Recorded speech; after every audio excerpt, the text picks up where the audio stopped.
Hi, and welcome to This Week in East Brunswick, the township's own news and information program. This month is Parks and Recreation Month in town. Today, Parks Foreman Vic Romanowski talks about fishing and where to do it in town. We'll hear the Sweet Adelines, an excerpt from their performance last weekend at the Community Beach, sponsored by the Division of Recreation. There'll be more from the Children's Summer Theater this week and information about upcoming programs. TV fitness expert Richard Simmons came to town. We'll watch as he conducts an exercise class at the Brunswick Square Mall. Pegi Ballister Howells shows how to thin out irises after their blooming season is over, and Adrian Eisner discusses swimming pool safety. All this plus information on upcoming recreation and arts programs in town, and our Township Council review, following on This Week in East Brunswick. First, here's what's on Channel 8 next week. Monday at 10 a.m., it's Exercise and Aerobics from Lenore Kulik on Look Great, Feel Great, followed at 10:30 by stories read by East Brunswick children's librarians. Tuesday evening at 7, In Print features author Robert Tannenbaum. At 7:30, Ken Shalhoub probes medical residency on Let's Talk Health.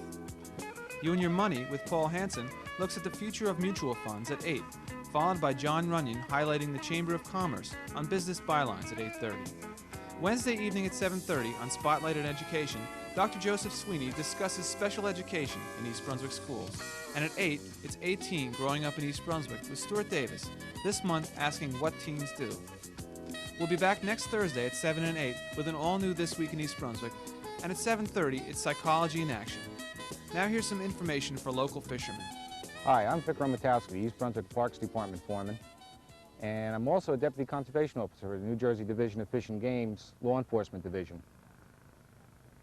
July is going to be the month that's deemed the Recreation and Parks Month for East Brunswick Township. One way that you can enjoy what we have within our park system is to come down to areas like this at Bicentennial Park and simply bring your fishing pole and some bait and enjoy a day fishing out here at Farrington Lake. East Brunswick is pretty much surrounded by water. We have Adelines Brook, Farrington Lake, Lawrence Brook, and the South River. Most of it is fresh water, such as down here at Farrington Lake. This area that I'm at now at Bicentennial Park is referred to by local fishermen as the hole in the wall. There are some very good bass populations here in Farrington Lake, and at times they run some bass tournaments and things like that. In the spring, the area is pretty well lined with fishermen trying to get some of these several thousand trout that are put in here by the state of New Jersey. Other areas that can be considered trout waters are the Lawrence Brook, which runs through Milltown, and now, at the present time, with some trout into the Dellenbach Lakes at Community Park down on Dunham's Corner Road. Most of those trout are not put in there by the state, but they're put in there by the police department or the Policemen's Benevolent Association, our PBA chapter. They run a fishing derby there every spring, and all the fish are not caught. They hold over. Also this year, the police department, or PBA, through a private hatchery, was able to put in some 10,000 fingerling trout. We hope to do that again within a few weeks here. With a little luck, those trout will start to develop into Dellenbachs, and we'll have a nice trout fisheries down there as well. With the fishing that we have available here in East Brunswick, quite often we find people coming from all over central New Jersey right here to your own backyard to fish in waters that are quite often overlooked. Some things that are required while you're out here is that if you're over 14 years old, you do need a fishing license. It doesn't matter if you're in a private lake or whatever. You have to have that fishing license. Another thing is these waters are patrolled by both fish and game officers such as myself and park rangers. The rangers work for the Division of Recreation and Parks, and they are empowered to come out and check you for your fishing license and your equipment and so on. You're not allowed to consume any alcoholic beverages in any of the parks within Township of East Brunswick, which includes coming down here to Farrington Lake, Dellenbachs, any of the county lakes that are around. For instance, Adelines Brook is considered a county park. You will be cited for it, and you will lose your beer, and you'll have your day before the judge.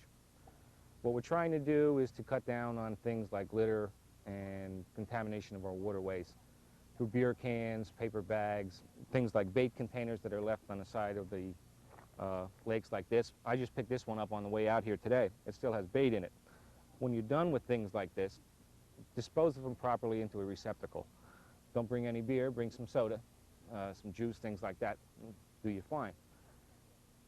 If you're going to be using a boat in any of these waterways, you have to remember that a lot of the little people that you might be taking out with you cannot swim, or they can't swim that strong.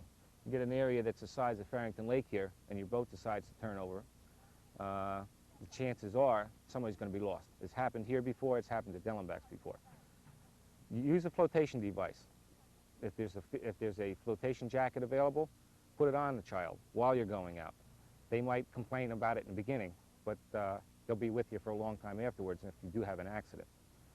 Think of them first. It's a great way to spend a day. Come down to the lakes here. Most popular bait right now probably would be live bait, shiners, worms, things like that for bass, pickerel, perch. There's catfish on the bottom, there's eels. Most of the waterways have everything else that the other ones do, but they have different settings and different availabilities as far as boat launches go. You can launch your boat if you wanted to come down with one down here near Sir John's. Sir John's is on the North Brunswick side of the lake, but the boat launch is on the East Brunswick side of the lake. If you want to launch your boat at the community park, there's a boat launch facility available immediately behind the beach buildings at the main parking lot off Dunham's Corner Road. One place that you might want to try a different type of fishing, if you wanted to, would be down at Keystone Park, where the South River comes through. That's saltwater, brackish water. And in August, people pull crabs up there. And if you wanted to, there's also snapper blues available. A lot of people go down there and pick up on the little bluefish. Well, bring your family down, enjoy the lakes, obey the laws, pick up after yourself, and you can really have a nice day. And it's a cheap way to kill an entire weekend if you want. So thank you, and just be a little considerate of others. Pick up your litter and take it with you. Wave hi to the park ranger when he comes through, and we'll see you down here. Thank you.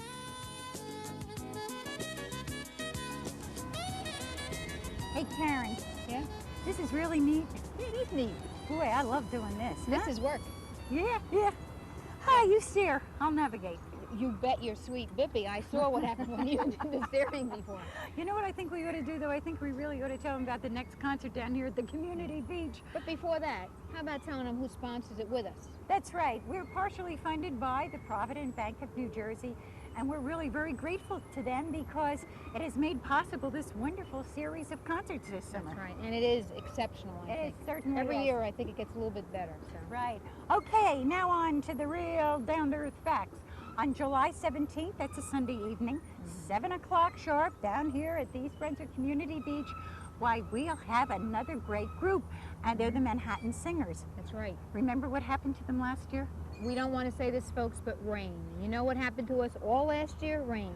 However, this year we're thinking more positively, if that's possible, and it's going to be right here at the Community Beach on Dunham's Corner Road at 7 o'clock. Right. And if it does rain, you can tell them that, Dolly. Okay.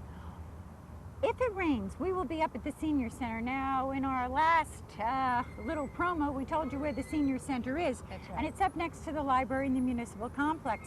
But do you know why we booked the Manhattan Singers back? Because we had so many requests that we bring them back. They do some wonderful stuff like Cole Porter and Rogers and Hammerstein and all the wonderful old favorites. I can hardly wait to hear them. And you know something? Before my time, Dolly. Sure, just steer the boat, Karen. All right. You know, the guys are very good looking that are in that group. I know. Yeah. Handsome, too. They certainly are. Well, listen, we'll say goodbye to you now because I want to go away from I can't here. let her steer. No. See ya. See Take ya. care. Bye. 17th, right here at the Community Beach. Take care. Just steer. We're going. Well, that's the information for Sunday's upcoming concert, but here's a look at what folks got to see at last Sunday's concert with the Sweet Adelines. We go together like rama-lama-lama-ka-ding-a-ding-a-dong, together forever like shibop, shiwada-wada, yippity-boom-de-boom, chang-chang, changity-chang-shibop, that's the way it should be. Wahoo, yeah, we're one of a kind, like dip-da-dip-da-dip-dooby-dooby-doo. Our names are signed like boogie-boogie-boogie-boogie, shooby-doo-wop-doo-wop, chang-chang, changity-chang-shibop, dancing sweet like one, wah-wah-wah-wah.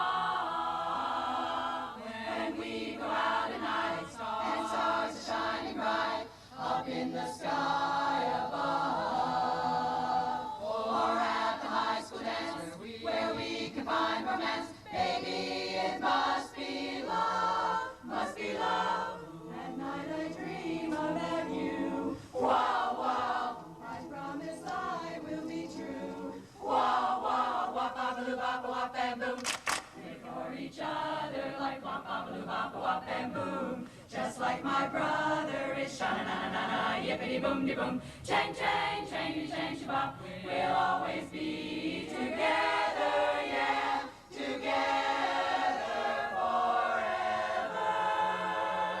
Oh, yeah.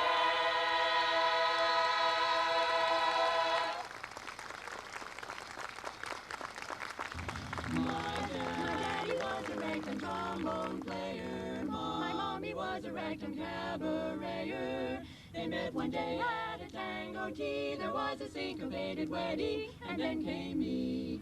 Folks think the way I walk is a fad, but it's a birthday present from my mommy and dad. 'Cause I'm a jazz baby, little jazz baby, that's me. There's something in the moan of a saxophone that makes me do a little wiggle on my own. 'Cause I'm a jazz baby, full of jazz harmony, that walk the dog and ball the jack, that cause all the talk is just a copy of the way I naturally walk. 'Cause I'm a jazz baby, little jazz baby, that's me. I was rocked to sleep while the cradle went to and fro, to the tune of a tickle toe. Ever since I started in to grow, I love to hear the music play and see my dear old mammy swaying. Razzmatazz is all I ever knew all day long. I never would get through jazz is all I wanted to play me a little jazz. 'Cause I'm a jazz, razzmatazz, a jazz baby, full of jazz harmony. The wailing of the saxes when the fellas go mad cannot compare with what I got from mommy and dad. 'Cause I'm a jazz, razzmatazz, a jazz baby, little jazz baby, that's me, that's me. Little jazz baby, that's me. Love that jazz.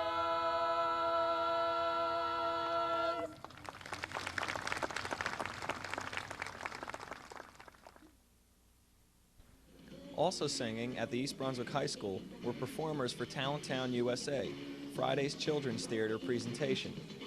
If you'd like to see their next production, Little Oliver Twist, the show is Friday, July 15th at the high school.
Last Saturday afternoon, Cable Channel 8 caught fitness celebrity Richard Simmons at the Brunswick Square Mall.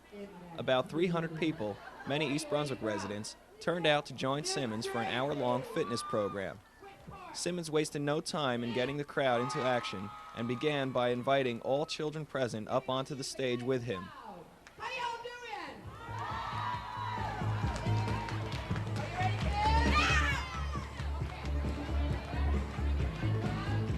Bring your hands up.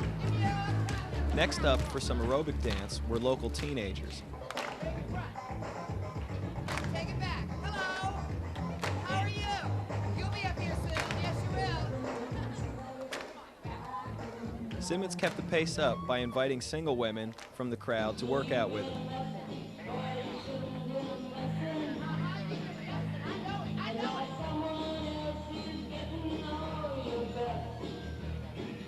Young men joined him for Staying Alive, and afterwards the crowds chose one as the winner of the men's Best Legs contest. There was also a Beautiful Legs contest for the women. Both winners received prizes. Other groups Simmons encouraged to participate were women with children and people who have lost weight. And finally, he asked women in their 50s through 80s, those he calls silver foxes, to move with him.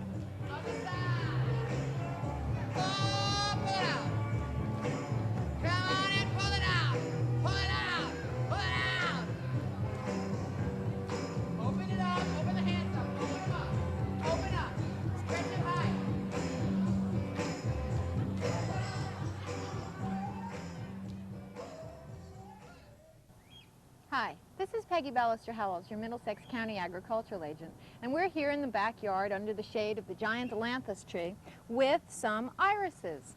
These are irises that have already finished blooming. They're actually Siberian irises that get a dark purple flower and are a little bit more shade tolerant than some of the other iris varieties like the large bearded iris. As you can see here, there's a hole in the center of where these irises have been. And that's because they've been here for about 4 or 5 years, and they grew from the center where they were planted outwards. They're now a little crowded. There's a little too many of them. They're a little droopy because the weather's so hot, and it's time to divide them. What we want to do is first cut them back. You want to leave about 3 or 4 inches of stem. Make sure we put these on the compost pile here. We don't want to waste them. The best time of the year to do this is right after they finish blooming, so generally sometime in late June or early July. The next option to do it is in September or maybe even early October, but this is really a good time right now. So I'm going to dig these out, and then I'm going to show you what the roots look like and the best way to handle the root system. Okay, when you dig this out, you can see that these have been pruned down to just a few inches long, and this is actually the part that was from the bare center. You can see these roots are tough and old and fibrous, and we're going to prune some of them off. We don't want these old roots on there anymore.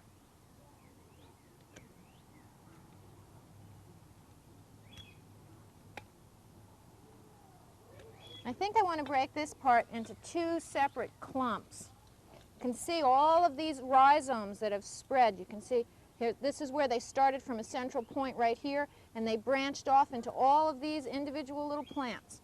Every single one of these that has a growing point could be divided into a new plant, but if we do that, it'll take so long for them to bloom again that they won't be any fun having in the garden. So I'm going to turn this clump into 2, and again I'm going to prune off a little more of this old part. And then they go back in the ground. Now I really want to add a little bit of organic matter to the soil and loosen the soil up. And remember that it's very important, once you get them in the ground, to give them a good, long, thorough drink, especially since we're doing this in the hot part of the year, and they're going to be suffering a little from the heat. So make sure you give them a little extra protection. And we'll see you next week here in the backyard. Hello, and welcome to Consumer Aware. I'm Adrienne Eisner, Director of the East Brunswick Consumer Affairs Office. Now that we are into summer, many of you who own or use swimming pools should be aware of basic safety precautions for children.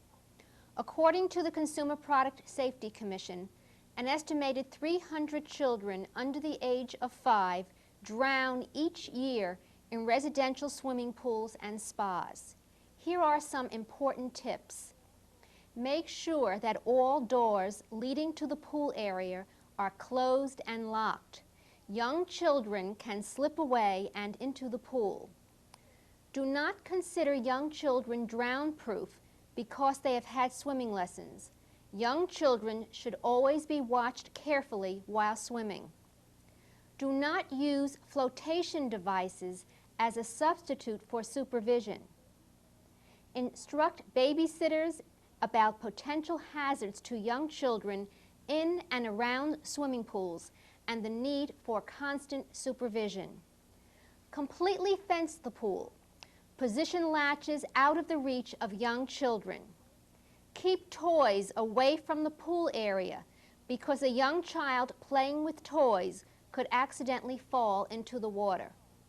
Learn CPR, cardiopulmonary resuscitation.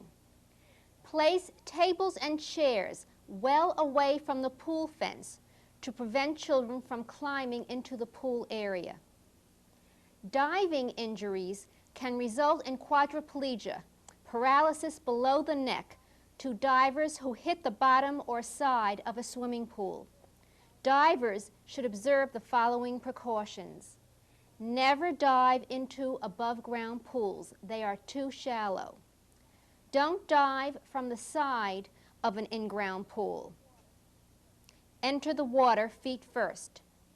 Dive only from the end of a diving board and not from the sides. Dive with your hands in front of you and always steer up immediately upon entering the water to avoid hitting the bottom or sides of the pool. Improper use of pool slides present the same danger as improper diving techniques. Never slide down head first. Slide down feet first only. We hope that you and your family will take the time to review all of these safety precautions, which are so important. Please follow them and have a safe and enjoyable summer. If you have any consumer-related questions or problems, please be sure to call us at the East Brunswick Consumer Affairs Office. We're located in the municipal building. We are open Monday through Friday from 9 a.m. until 5 p.m. Our telephone number is 390-6954. Thank you for joining me on Consumer Aware. See you again next time. At Monday night's council meeting, Jack Sinagra reintroduced a controversial ordinance that would condemn land owned by the Picaro brothers. This ordinance would allow the proposed senior housing project to be built on 2 acres of township-owned land and less than 1 acre of Picaro's property. The ordinance was adopted on first reading by Council President Russell Walker, Councilman Sinagra, and Joseph Hudak. Councilman William Kirk and Louis Becker remained opposed to the ordinance. Last meeting, the same ordinance was disapproved because Walker was absent. The ordinance will be up for a public hearing and final approval July 25th. Also Monday, the governing body agreed to allow cablecasting of 2 council meetings in August live and in their entirety. This will be the first time Channel 8 has sent out council meetings live. Council President Russell Walker urged his colleagues to approve this proposal. Originally, Councilman Walker and Louis Becker were alone in their opinion, but Monday, Councilman Jack Sinagra supported the proposal. Both William Kirk and Joseph Hudak opposed the plan. According to Town Administrator Gregory Fehrenbach, the cost for the production during summer months will be insignificant because Channel 8 can fit the meeting into its schedule without much overtime. The council will try to use public opinion of the cast to determine if the meetings will continue to be televised. Also, residents and councilmen commented on recent newspaper articles that apparently question the credibility of the redevelopment agency. According to the article and several people at the meeting, a group of East Brunswick residents selected by redevelopment agency met anonymously at an AT&T office. The group discussed appropriate land use for land on Route 18, mostly owned by the township, by the transportation center, known as the Golden Triangle. AT&T marketing experts observed the group behind one-way mirrors. Dr. David Seiden, who participated in the closed meeting, expressed his views. It's a good idea to pull those meetings apart. But I do know that some number, perhaps in the neighborhood of 1.5 dozen or 2 dozen, residents of this community, from those that I know, long-term residents of this community, with a deep interest in the future of this community, took an evening out of their time to come at the request of of this township, or agents of this township, to express their views and to bat around ideas as to how a particular region of the town, the so-called Golden Triangle, might develop in the future. The people who did that did so, I believe, in good faith, with no particular axis to grind. No decisions were being made. They weren't invested with any authority to make any decisions. And they came and just had a discussion, much as they might have around a coffee table in my living room. At least that's how it happened in the evening that I was present. For whatever reason, the motives of the people present and the people who called the meeting seem to have gained far more interest in the minds of some than any ideas that may eventually emanate from those meetings. And I think that's unfortunate. I really do think that's unfortunate. I don't know if any of the ideas that come out of those meetings are going to be worth a damn or not. I think time will tell. But I think that the people who are responsible for the development of this community might pay more attention to the merits of any ideas that are put forth rather than the source of the ideas or how those ideas were arrived at. I think that's really less. Dr. Seiden is president of the Board of Education. Councilman Jack Sinagra, William Kirk, and others criticized the Development Agency for endorsing such closed-door meetings. The council is considering introducing an ordinance that would prohibit such meetings. That's all for now. Thanks for watching.